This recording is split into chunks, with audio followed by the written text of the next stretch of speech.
You're watching Diecast Breakdown with Chuck Ellis, David Johns, and Mark McHotwheel. So sit back, strap in, and hang on. The breakdown starts now. Folks, Chuck here, and welcome to Diecast Breakdown. I am so glad you're here today. I am joined by my co-host, Mr. David Johns. How you doing, David? Doing good, Chuck. Glad to be here. And we are super excited today because this has been a long time coming for us. We have wanted to talk to this guest for a long time, and we're so glad he's here. But before we get to him, we want to thank our patrons who make this show go. If you want to learn more about that, you can visit diecastbreakdown.com. But of course, a special shout out to our executive producer level patrons. That would be Donald Rashik, First and 64th Customs, Video Geek Productions, TWYCE Diecast, and of course, drivendreams.org, the charity that we partner with that's trying to raise 24,000 cars for kids in need around the world. And if you want to know more about that, you can visit drivendreams.org. All right, now we got that all the way. I am so excited to introduce Mr. Mike Hutchinson of Gaslands fame, the creator of Gaslands, and so many more things. We're going to talk to that a little more in a minute. But Mike, welcome to the show. Thank you for being here today. Hey, hello guys. Thanks for having me on, Chuck, David. Yeah, absolutely. So Mike, you're more than just Gaslands, but for this community, Gaslands has kind of become almost like a Coca-Cola or a Kleenex type brand, like that. Just it's kind of the shorthand for a post-apocalyptic 1/64 scale vehicle. And for those who aren't exactly familiar with it, I'd like to hear in your own words what Gaslands is and a little bit about how it's played. All right. So the elevator pitch, depending on how fast I have to communicate it with, if I've got a couple of seconds, I'll say death races with matchbox cars with flamethrowers on the top. Mm-hmm. And if I've got your attention, then I'll say, oh, so this is a post-apocalyptic death racing game where you customize toy cars that you've already got around the house, and you use a simple set of movement widgets to have a race and blow each other up and have a super good time. And in terms of who it's for, like, this is a game that I have regularly taught to 7, 8, 9-year-olds, as well as playing with inebriated adults in the wee hours. So I like to think this is a game that plays well with a full table of gamers. Oh, that's excellent. And yeah. I'm curious because tabletop gaming is such a vast world, and there's so many points of lore, and from Warhammer to D&D, there's been very few that were focused on cars. So I'm curious why you've been making games since you were like 12, basically, right? Like you've been working on these games for a long time. Gaslands was really the first one that kind of became your published work, your most well-known thing, I think. So why cars for you? If I'm honest, I think it's because a lot of what I do in my tabletop design comes out of my love for video games and wanting to translate the kind of explosive experiences that you can get from video games onto the tabletop in some way. And honestly, like from the 90s, when I was like a kid growing up gaming, some of my best loves are car games from that era, like whether it's Interstate 76 or POD or Rush 2049, I think it was, or F-Zero X or Mario Kart. Like driving games were just such a huge part of my like video game upbringing. And when I started to write games, I was quite often writing games for like a small number of objects that I already had that I wanted to have cool experiences with that fit my imagination, but I wasn't getting what I wanted from the games that were out there. And one of them was that we used to have all these like Warhammer vehicles, and Warhammer vehicles were kind of boring in like Warhammer games because it's a game about men and running around with guns. Like there's not actually enough space for you to drive around properly and have like a cool car thing. So the first thing that almost the first thing, it might be the first thing I wrote, which is still in a folder at the back here, is something I called Speed Demon, which was for like taking your like your motorbikes and your buggies from that game and doing a sort of death race thing with it. So the seeds of Gaslands are like way back in my 15-year-old brain. And I think that like when I was approaching Gaslands initially, particularly like the sort of battle arenas of Rush 2049 on the N64 were just super alive in my mind. And so I guess like that, the tiny cars and the need for explosions and the knowing that hadn't really, just no game had delivered that translation as a tabletop experience. That was what kind of got me fired up. Mike, I'm curious for the uninitiated who would like to experience Gaslands, but when they see examples of tabletop games in current media, like I think of Stranger Things, they kind of highlighted Dungeons and Dragons, and you think about all the time and the prep work and all the investment in time and materials it takes to play a game. Can you tell someone who would like to try Gaslands what all they'd be signing up for and maybe how accessible it is to actually enjoy your game? Yeah, absolutely. What do you need? So what do you need? Well, you need the rulebook, which is about $20, depending on where you get it from.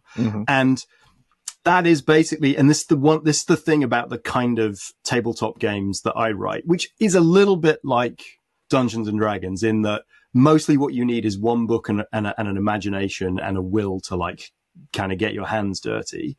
And anyone that has spent time like customizing and modifying cars will kind of get this already. But like the things that you need are that rulebook that will tell you how to play.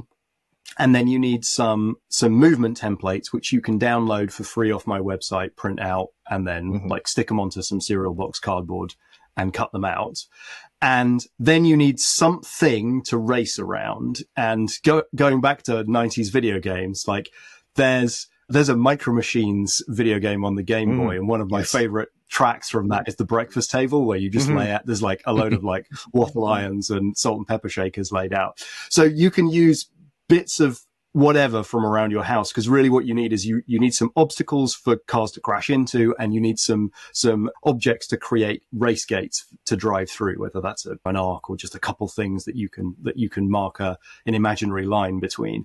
And then if you want to get fancy, you can get fancy and you can imagine what that scenery is going to look like. And actually, if you've got a lot of diecast cars that you maybe aren't planning to use every single last one of them because you've maybe just a couple extra fell out. One thing that I realized, I can't believe I didn't realize this 7 years ago, but one of the best uses of kind of bottom of the barrel cars is to smash them up and have them like sort of, you can cut the front or the back off them and stick them so they're sort of like they've been dropped in the earth so that they're sort of face up. Those can be amazing gate posts where like if you had six of those upright cars, you could just use those in pairs for your like 3 race gates. You got a few wrecked cars that you've already clipped the wheels off, stack those up, spray them brown and black. Those can be some like burnt out piles of wrecks that can be so like, one of the fun things about Gaslands is all you need is the rulebook and toy cars, and actually all you need is toy cars to make all the scenery as well. If you're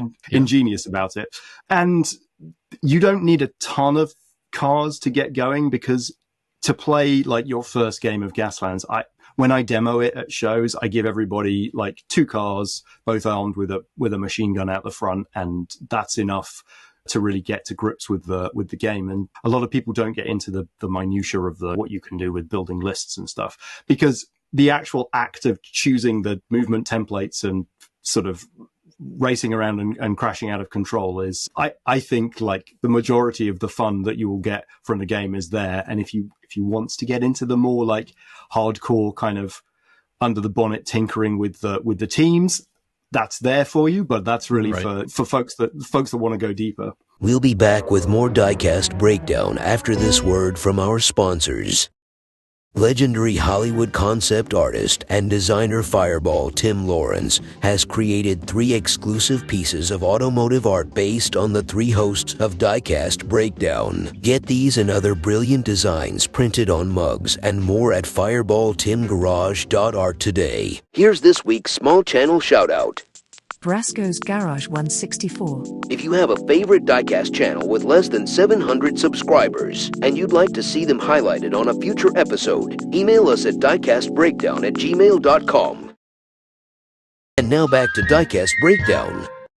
You might find it interesting that there is a diecast maker called Mini GT that does matchbox-sized cars, and they just announced they're releasing the entire line of all the Bond vehicles. So you've got that Aston with the built-in machine guns and all that. That would be how I would start my Gaslands experiences.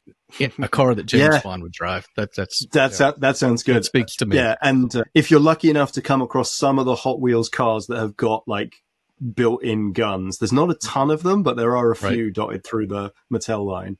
Yeah. Now, I'm very fascinated by the I don't want to say anarchistic, but the almost open sourceness of Gaslands compared to other games. So we've talked to the gents at Steve Jackson Games, and we talked to them about Car Wars.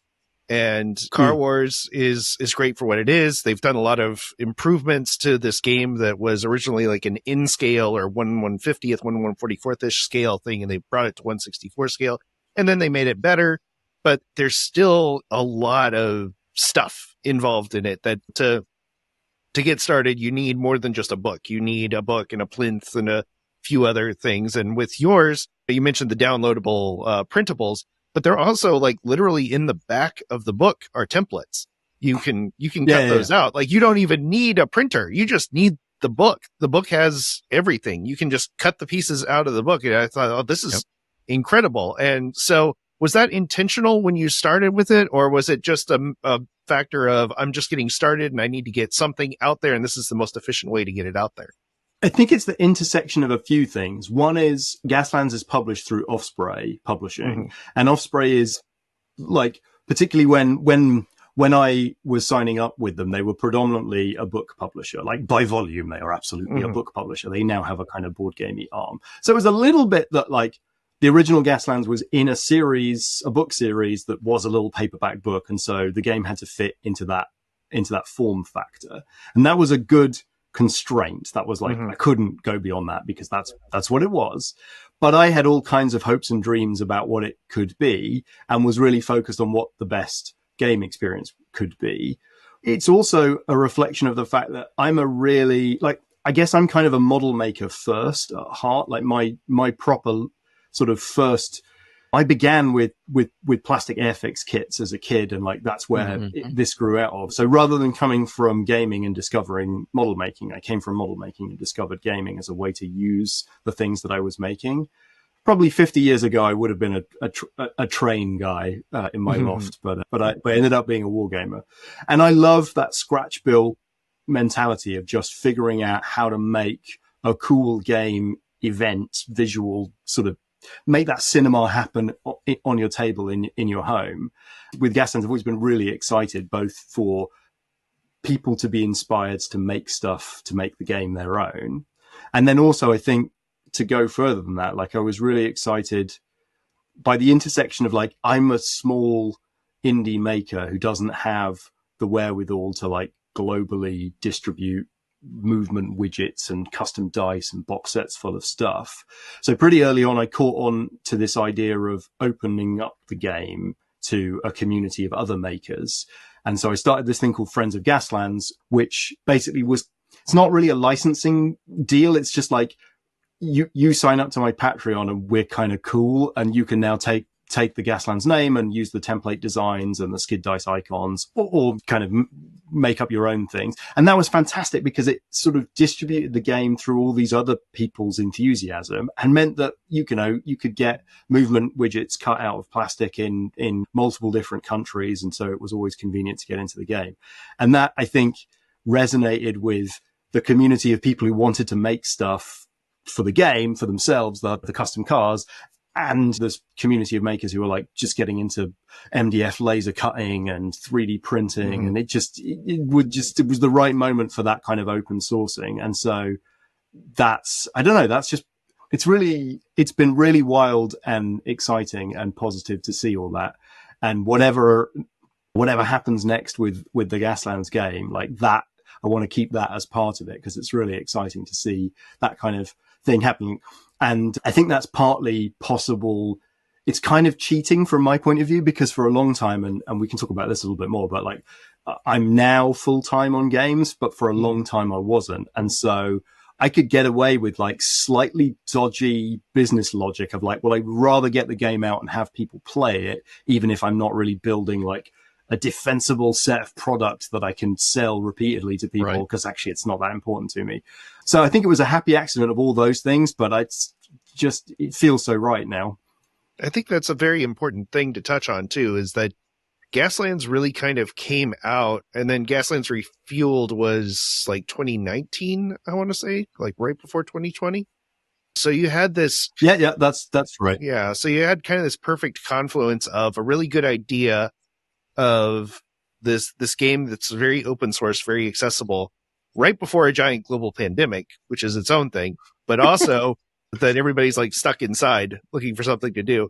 But also the thing that you talked about where laser cut MDF became very accessible. Like people can get those like 3D printers for $300 or $200, or even MDF cutters now. If you get the right deals, you can get those for less than $400 or $500 US now, that will do basic hobbyist things and make your own stuff. And so we've seen this explosion, not just of tabletop gaming, but of the craftiness, the people that were like, well, I'm stuck at home, I guess I'll learn 3D printing now, or I guess I'll learn laser cutting now. And so the Etsy stores all of a sudden blow up with tons of people doing these crafts, and you've got tabletop accessories for the Walking Dead games and these other 28 to 32 millimeter games that shake out to more or less 1/64 scale. And that's been great for us on our side as more the collectors, and David and I both customize as well. And I started customizing in 2020, and I saw that people were doing post-apocalyptic vehicles, and they were like, well, they called them Gaslands. And I was like, well, what the heck is Gaslands? This looks like Mad Max to me. And and I was a little familiar with Car Wars a teeny tiny bit because I grew up playing BattleTech.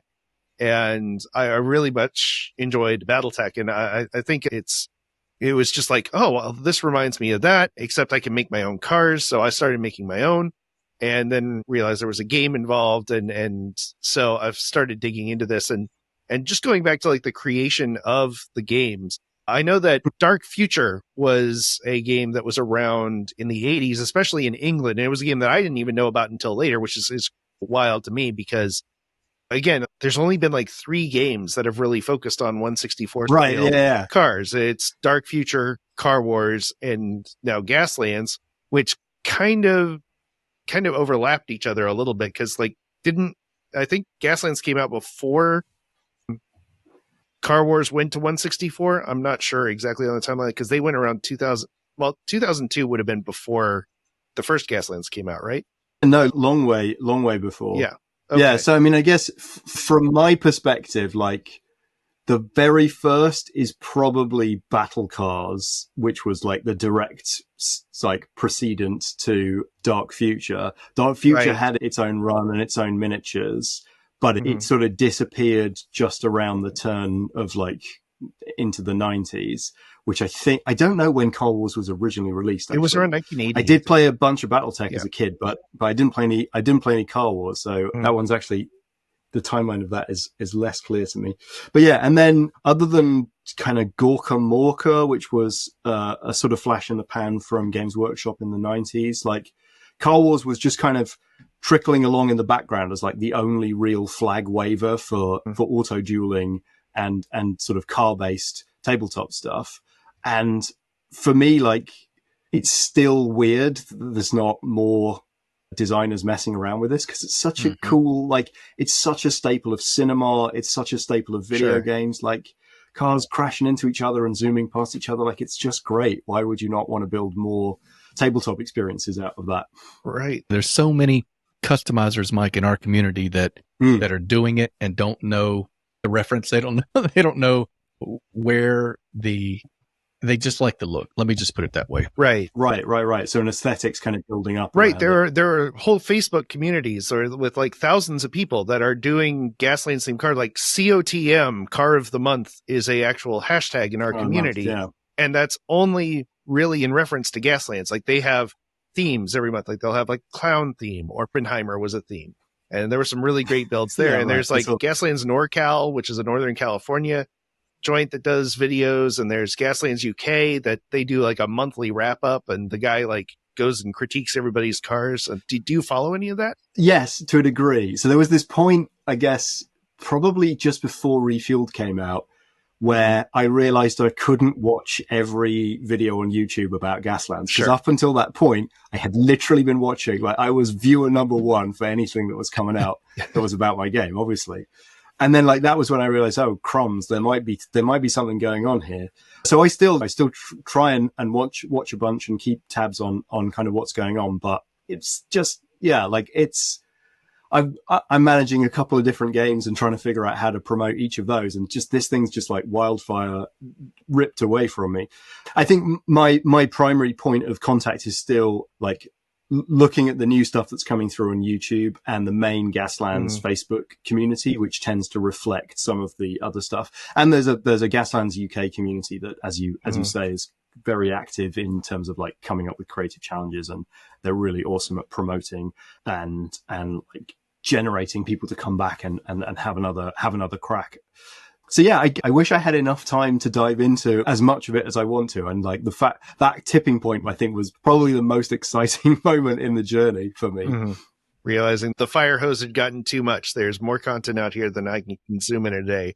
Yeah, I could no longer drink it all. Exactly. And again, it must be an incredible feeling to look out there and see that there are people that are building figures for your games that don't even play the games, that they're just doing it because they like this style and they like what you've set up. And like I said, it's wild that, again, yours is the newest game, but it has become the default term when it comes to a post-apocalyptic car in 1/64 scale. And you've done this seemingly on a very independent thing. You don't really, like you said, Osprey is a book publisher. They're not a gaming company. You didn't launch a product so much as you launched a book, and it just feels like there was a lot of organic growth to it, more like a slow and steady kind of thing rather than like a big push that felt very corporate and, hey, get out here and see this stuff. So can you tell me a little bit about how you started with like the initial marketing of the game? As with everything, like it begins with the actual product that I was putting out there. And I think that a couple of things that were specifically useful about Gaslands and the way that I'd approached it is I'm a guy that really likes making models. And so I am always writing games which are very like permissive about the kind of stuff that you build and are very accepting and let you quite simply build a sort of in-game representation of what it is that you've just built. I'm actually thinking back to parallels when there was a Microsoft flight simulator. I can't remember which one it was in the mid-90s, which had a bit where you could build your own planes and then fly them. And like, I never flew the flight simulator. I just constantly built terrible planes. Nice. That's an aside.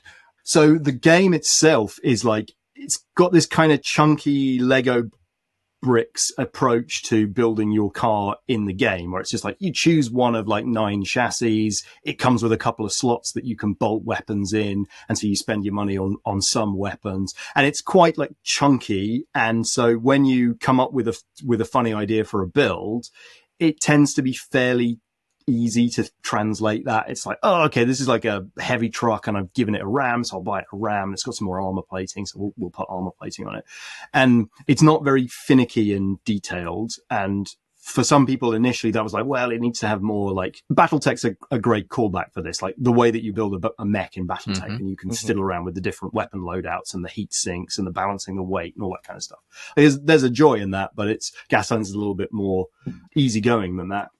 And so that, I think, began this idea of like, well, car building is going to be kind of rule of cool. It doesn't matter too much what the vehicle is. The rules aren't picky about whether it's this vehicle or that vehicle or this diameter of tire or that. Like, it's fairly chill. It's just like, let's make something that looks good and we'll stat it up later. And so I think that was the beginning of it. And to answer the marketing question more specifically, I think the two things that really mattered were getting a community involved super early on. And so I built a forum on my website and I got early access playtesters involved, and they became really important for the beginning of the game. And the other was showing my creative builds and like putting a lot of images out there. I built probably 50 cars for the first Gaslands book, and not all of them are great. Like, I was learning as I was going, but a lot of those are pictured in the book. All of the images in the first blue book were all me. They were all cars I'd built and painted, and they were all stuff that I'd photographed. And so I think that was the other part of it, is like, I'm not owning the aesthetic. I'm not going to take ownership for the aesthetic. That would be ridiculous. Sure. But like, I had a pretty consistent understanding of what these little toy cars should look like. And so I put that out there. People then reflected that back to me. And what was great about Gaslands Refueled was I was able to just fill it with community builds. And so having built the community for the first release, in the second book, I was able to really highlight and amplify what the community had caught wind of by just putting the damn things in the book. And it was like win-win, because everybody gets their stuff in a published rulebook. Oh, sure. I get an incredible set of like different innovative, inventive ideas that I haven't had to do all of the thinking and painting and stuff for. So yeah, I guess that was two of the major pieces. There was Gaslands, and I came on around, like I said, I started around 2020. So I picked up Gaslands Refueled. I've never gotten the blue book.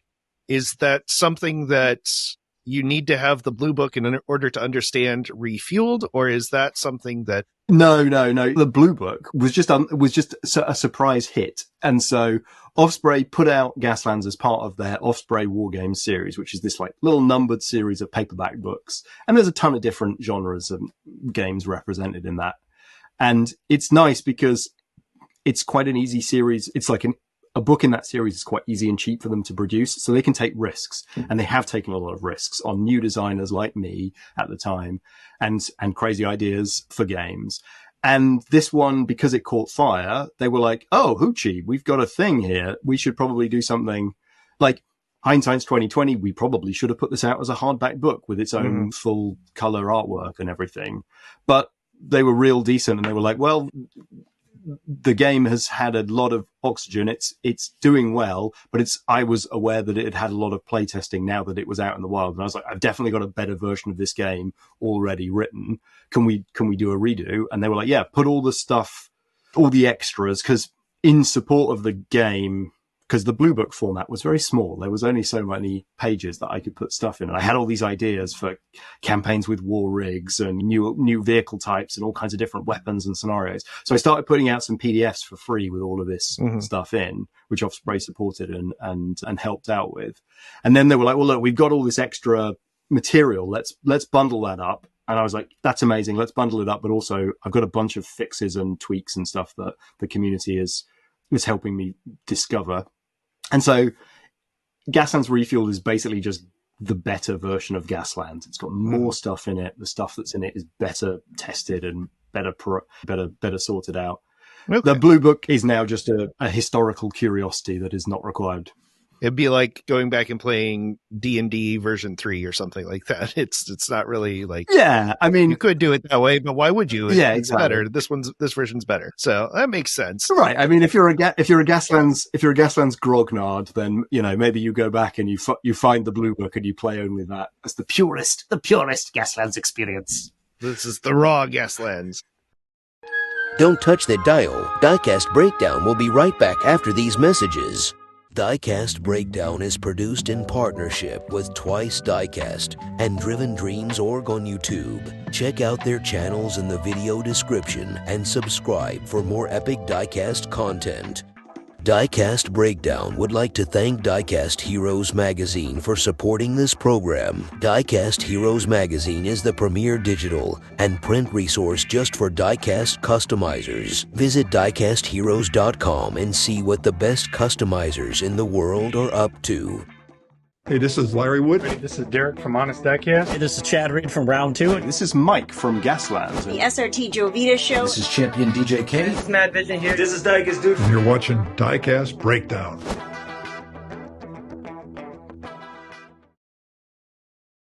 And now, the thrilling conclusion of this week's episode of Diecast Breakdown.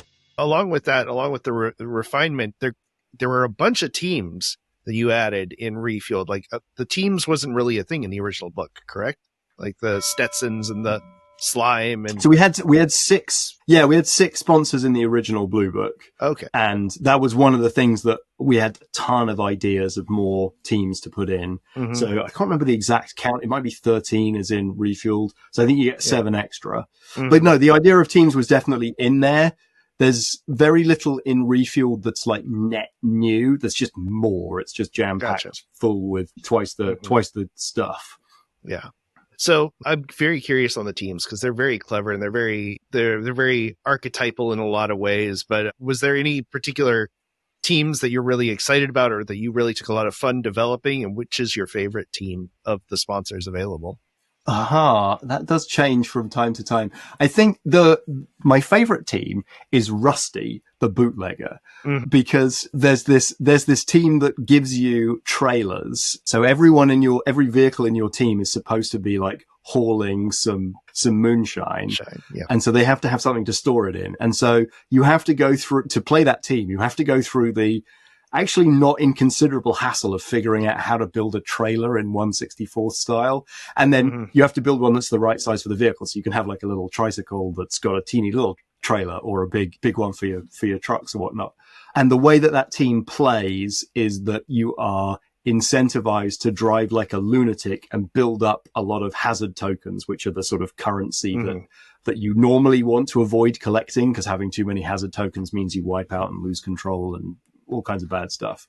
But Rusty, which is sort of supposed to represent a little bit of country driving under the influence, it rewards you for driving in a maximum ludicrous way. And if you can just balance on the edge of crazy, you can get a lot of benefits and win races that way. So I think that's probably my favorite team. I also had a lot of fun building trailers for that. And some of my favorite builds with the nicest paint jobs happen to be Rusty.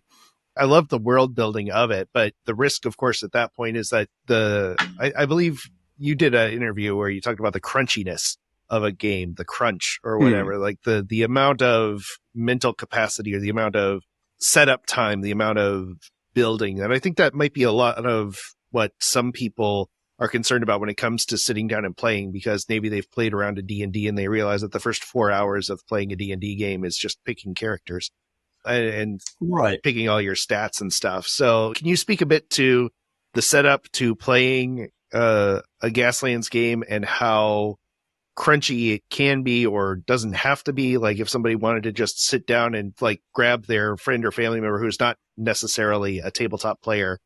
Right. Yeah. What would it take for them to get started? And if they wanted to do something more detailed, what would that look like? What would that setup time look like? Yeah, absolutely. So it's really important to me that the game, even without all of the like sponsors and teams and special rules and even special weapons and stuff, is fun and cool.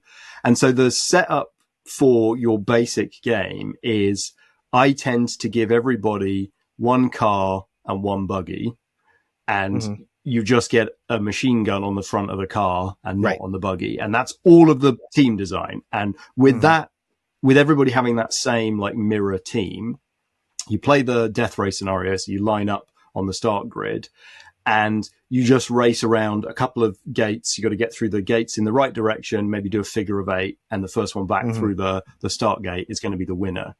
And that is very simple. There's no like team design or vehicle building required. And I guarantee you will have a good first game with that, because what you need to learn in your first game is like, which of these movement templates do I need to choose, and what gear, like how fast, when I'm traveling fast, I get access to fewer of the gears. So like, what's the right balance of driving fast and driving in control?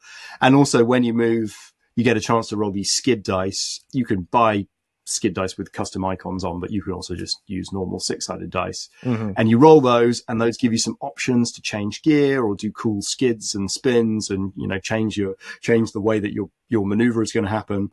And futzing around with all that stuff is, in my experience for new players, extremely fun. And so when I go to like wargaming shows or I'm at stores and I demo the game, that's what I do. I give everybody a car with a machine gun and a buggy. We play through a simple race like that. And without fail, people are comfortable with the rules within like 10 or 15 minutes. And because I do the demos, I'll do the explanation and then I'll walk away and they'll need to ask me questions. But about 15 minutes in, it tends to be that whoever's the most sort of used to learning board games will be educating the other people, because it'll have clicked for them and they'll be explaining it when other people fall behind. So then if you like the game and you like the experience of tearing around and doing these maneuvers with the toy cars, then you can start to get into, well, let me explore the different chassis and why would I choose a heavier vehicle versus a lighter vehicle, and what's the right pairing of vehicles that I should put in my team, and should I spend maybe a little bit less on my vehicles and have more of them so I've got more buggies, or should I go like heavy into having a big bus and loading it up with weapons? Okay, so let's look at the weapons. What are the weapon options have we got here? Like, why would I choose a flamethrower rather than a rocket? Like, what do these steel nets do? And why would I have caltrops and stuff? Sure. And then once you've explored all of those different vehicles and all those different weapons, then maybe if you're into it, you can be like, oh, okay, so how does this all knit together into a team? And I call them sponsors in the game because we haven't talked much about the sort of setting, but Gaslands is a televised death sport. Right. So it's like Death Race with Jason Statham. It's like The Running Man with Arnie. It's all that good stuff. Battle Royale and Squid Games and all that good stuff. And the audiences want to see good stuff. And the audiences that are following a particular sponsor, they want to see the kind of carnage that they are into. And so whether that's like Team Slime's fans love seeing like cars brawling and pinballing between each other and smashing into each other, whereas Miyazaki's fans are there for the like precision driving, the like incredible skiing on two wheels moves that escape near fatal accidents, which they always get out of. And so in the game, you're rewarded for driving in those kinds of ways. So you pick a sponsor and now you've got mechanics that you can play into. That's like, if you're doing incredibly precise driving, then you're going to get rewarded for that. And so that's like where the sort of crunchiness, the juicy gamey morsels come out in the game. Once you've got your hang on the movement in the first couple of games, and then once you've explored some of the options in terms of building the vehicles, then you've got this further layer. And it's deliberately progressive in that way, where it's like you'll have a good time if you never touch any of those special weapons, and if you never get anywhere near the teams, you'll still have a good time racing around and flipping and spinning out and exploding and all that good stuff. So if somebody had like an established team, like somebody had built a really strong team and somebody else wanted to come on and play, would the new person be massively overpowered, or are there things in place that kind of help level the playing field? Well, that's a good question. It's kind of up to you as the person demoing the game. And teams, like, you can play with a single team and make it better over time, like in an RPG campaign. I think that's something that you would do with a set of friends that are kind of starting at the same time, and they level up their characters. They level up their cars together. I think if you were bringing the game to a new person, you'd be setting everything to 0 and you just be like, let's just choose some cars and let's go. And if you've got the vehicles painted up that you want to use, that's fine, because you just say what kind of vehicles they are and what kind of cars they are.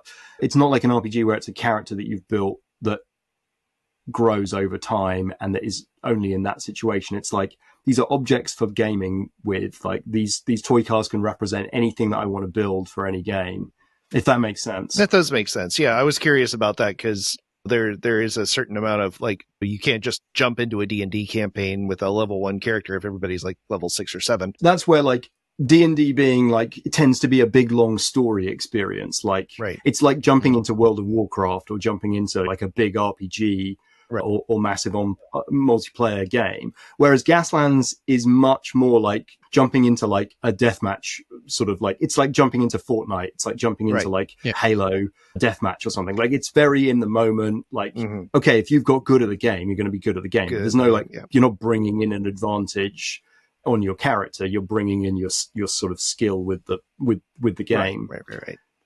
You had mentioned going to Wargame and tabletop game shows. Have you ever gone to a Diecast show to demo Gaslands? I have not, and I'm definitely going to investigate whether that's a thing that I can do in the UK. Have you ever gone stateside? Okay. I haven't had an opportunity to come over in my guise as a mini games designer.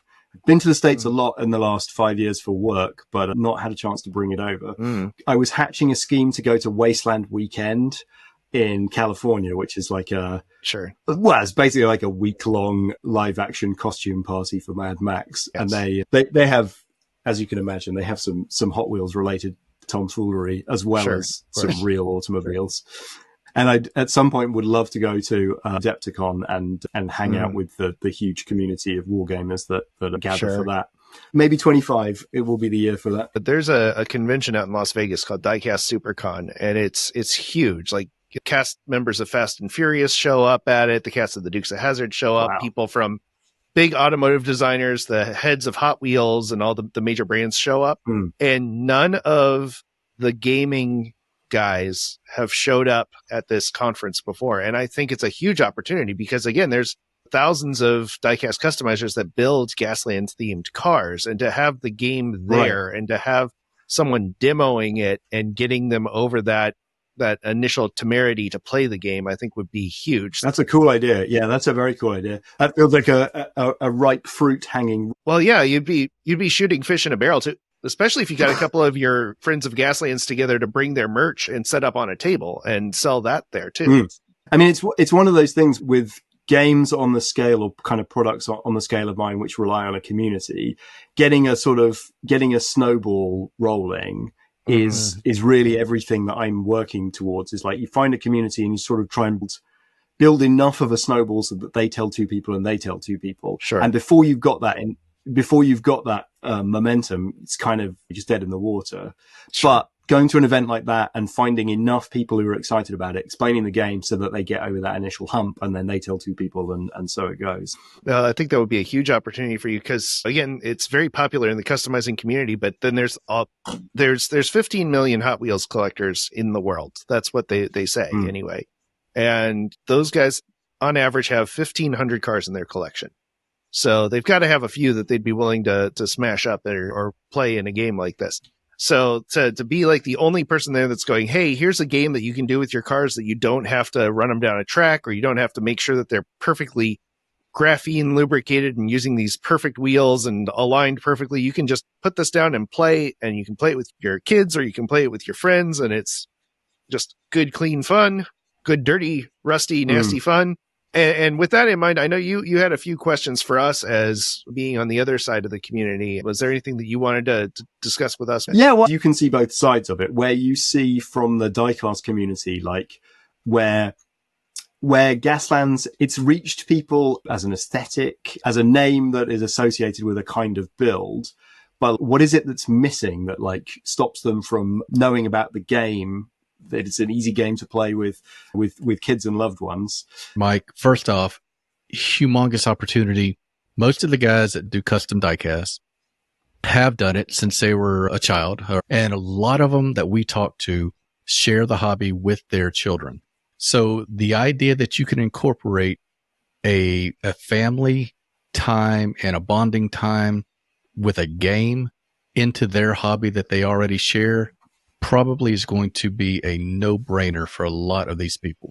What Chuck is talking about is, in terms of being at a show and introducing it, that is probably one of the easiest ways to introduce this way to enhance your enjoyment of your hobby that you already love. And these guys, they spend hours customizing these cars. You drop it on the floor, you got to repaint it. Chuck will tell you, you chip the paint, you got to repaint it. They insist on it being perfect. So they're in their little shops for hours.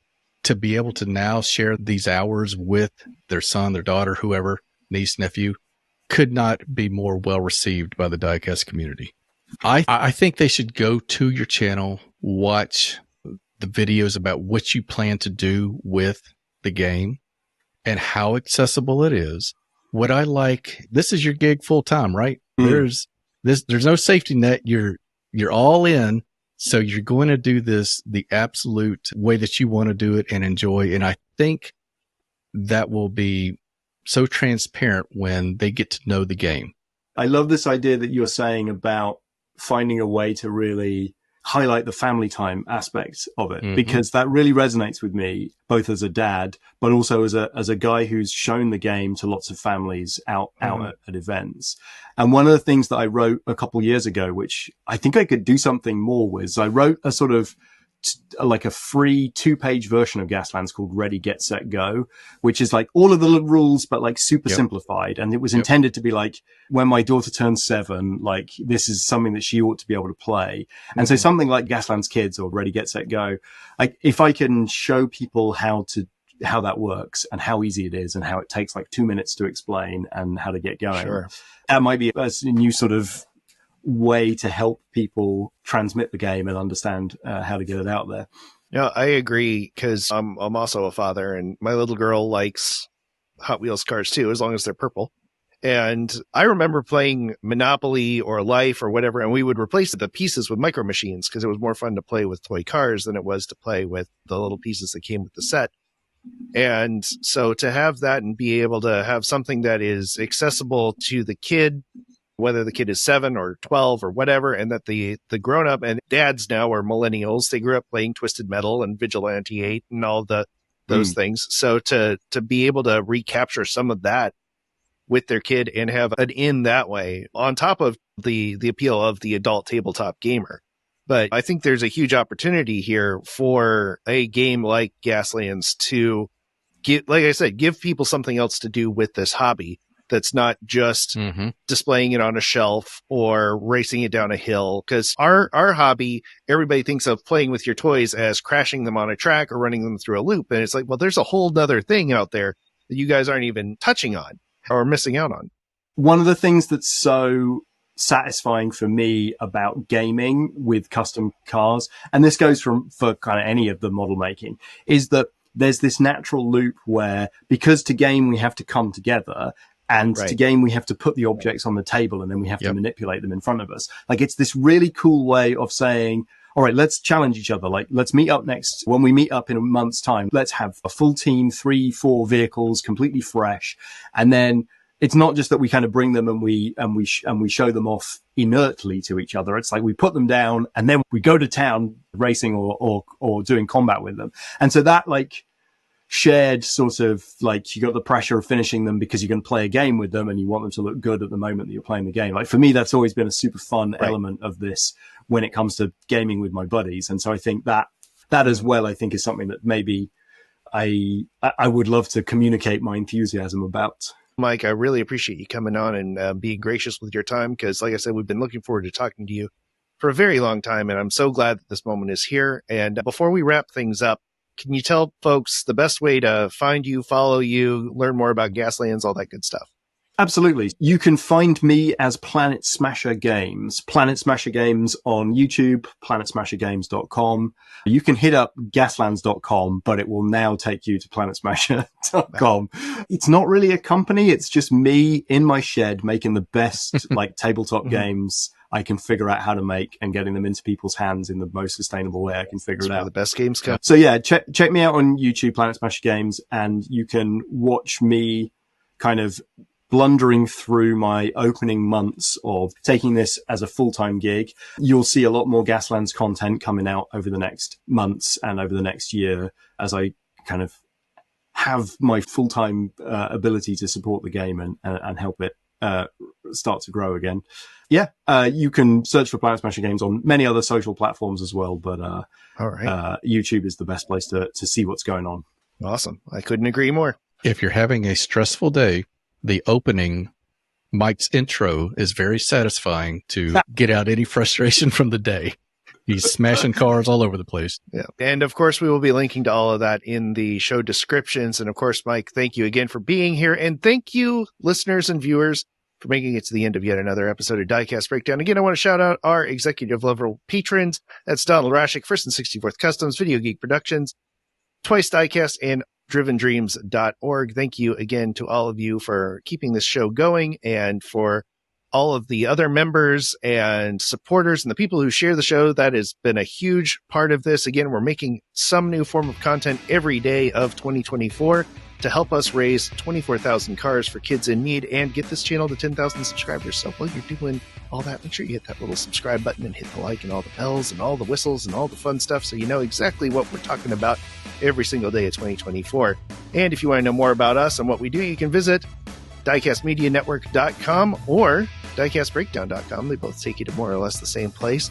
And as always, we want to thank you for coming along with us for the ride. So until next time, stay fresh, cheese bags. Thanks for listening to Diecast Breakdown. If you enjoyed today's show, please rate us 5 stars on Apple Podcasts and tell a friend to listen in. Find Diecast Breakdown on your favorite social media platforms or visit diecastmedianetwork.com to learn more about this and our other projects. Diecast Breakdown is a presentation of Flying Valiant and the Diecast Media Network.